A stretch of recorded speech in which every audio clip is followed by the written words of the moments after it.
जरा सोचो, एक दिन के लिए वाईफाई, ब्लूटूथ और क्यूआर कोड गायब हो जाए। ना आप यूट्यूब देख पाओगे, ना आप कोई दुकान पे पेमेंट कर पाओगे क्यूआर कोड नहीं रहेगा तो, ना आप इंस्टा पे कोई रील स्क्रॉल कर पाओगे या कुछ भी नहीं कर पाओगे अगर ये सब चीज ना रहे तो। हम छोटी छोटी टेक्नोलॉजीज को इतना नॉर्मल समझते हैं, जैसे कि सांस लेना, जो कि वो भी नॉर्मल नहीं है। इनके पीछे ऐसी कहानियां हैं जो एकदम फिल्मी लगती हैं। एक साइंटिस्ट जो ब्लैक होल चेस कर रहा था, एक वाइकिंग जिसका नाम आज भी आपके फोन में जिंदा है, और एक जापानीज जो सिर्फ एक कार फैक्ट्री का प्रॉब्लम सॉल्व करना चाहता था, जो इंजीनियर था। सबसे पहले बात करते हैं वाईफाई की। वाईफाई के बिना हमारा दिन इनकम्प्लीट है। स्कूल, ऑफिस, ओटीटी सब कुछ वाईफाई पे ही चल रहा है। लेकिन क्या आपको पता है कि वाईफाई की कहानी स्पेस से शुरू होती है। 1992 में एक Australian scientist doctor John Solvin एक प्रोजेक्ट पे काम कर रहे थे। उनका मकसद था जो ब्लैक होल्स के सिग्नल्स को डिटेक्ट करना। ब्लैक होल्स स्पेस के सबसे मिस्टीरियस ऑब्जेक्ट होते हैं। सिग्नल्स वीक होते हैं, इजिली डिस्टॉर्ट हो जाते हैं।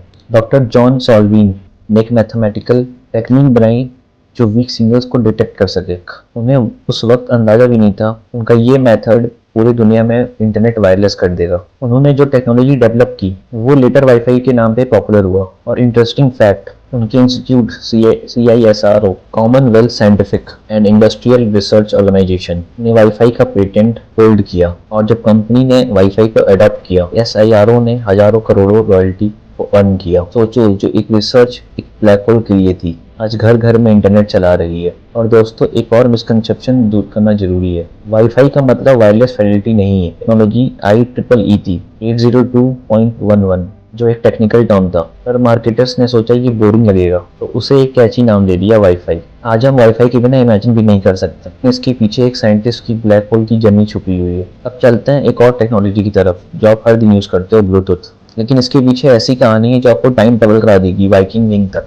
ब्लूटूथ के बिना आज के गैजेट काम ही नहीं करते। वायरलेस ईयरफोन, फाइल शेयरिंग, कुछ भी जो भी ब्लूटूथ से कनेक्ट होता हो। लेकिन इसका नाम आया कहाँ से? चलिए चलते हैं 10th सेंचुरी के डेनमार्क में। गॉरमिशन, अराइल ब्लूटूथ गॉरमिशन, उन्होंने डेनमार्क और नॉर्वे को एक साथ जोड़ दिया, एक यूनाइट किंगडम बनाया। उनकी एक और खास बात थी, उनका एक टूथ ब्लू कलर का था, इसीलिए उनको निकनेम मिला ब्लूटूथ। काफी फनी है। चलिए अब वापस आता है 1990s में। एरिक्सन, इंटेल और नोकिया के इंजीनियर्स एक टेक्नोलॉजी डेवलप कर रहे थे जो छोटे डिस्टेंस पे बिना किसी वायर को डिवाइस को हम कनेक्ट कर सके। उन्होंने सोचा जैसे हेरल्ड ने किंगडम को यूनाइट किया, हम भी डिवाइस को इस पे यूनाइट कर रहे हैं। और इसी इंस्पिरेशन से उन्होंने उसका नाम रखा ब्लूटूथ। और जो ब्लूटूथ का लोगो है वो कोई रैंडम डिजाइन नहीं है, वो एक्चुअली हेरल्ड के इनिशियल H और B, प्यूरेनिक अल्फाबेट के सिंबल्स को जोड़कर बनाए गए हैं। सोचो, जब भी आप अपना ब्लूटूथ ऑन करते हो, एक एंशियंट किंग की कहानी को जिंदा करते हो। और एक और फन फैक्ट, ब्लूटूथ का शुरुआत में नाम शॉर्ट लिंक रेडियो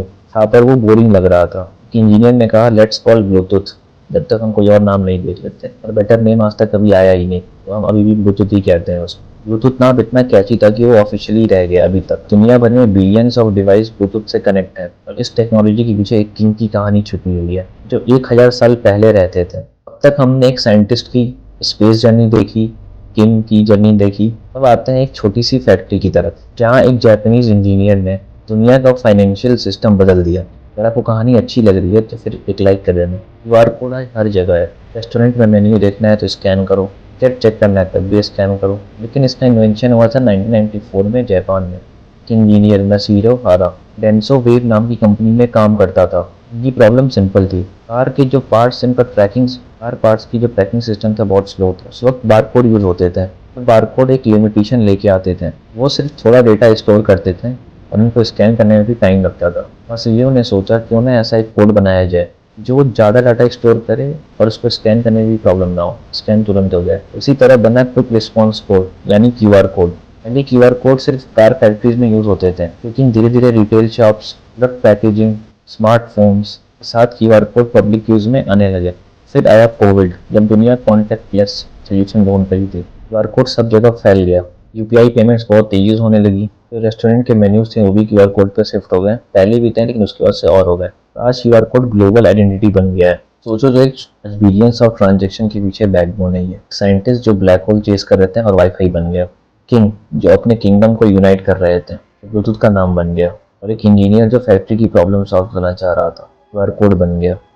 टेक्नोलॉजी सिर्फ मशीन और गैजेट्स नहीं होती, ये एक कहानी होती है इंसान की क्रिएटिविटी, इमेजिनेशन, इनोवेशन की। अगली बार जब अपना वाईफाई ऑन करो, ब्लूटूथ कनेक्ट करो, क्यूआर कोड को स्कैन करो, याद रखना आप एक सिंपल फीचर नहीं यूज़ कर रहे हो, आप हिस्ट्री को टच कर रहे हो। अगर आपको ये वीडियो पसंद आई हो तो वीडियो को लाइक जरूर करना। कमेंट में लिखना आपको कौन सी स्टोरी सबसे ज़्यादा इंटरेस्टिंग लगी। मिलती रहे, चैनल को सब्सक्राइब करो ताकि आपको और हिडन स्टोरीज मिलती रहे। मिलते हैं अगले वीडियो में एक और कहानी के साथ।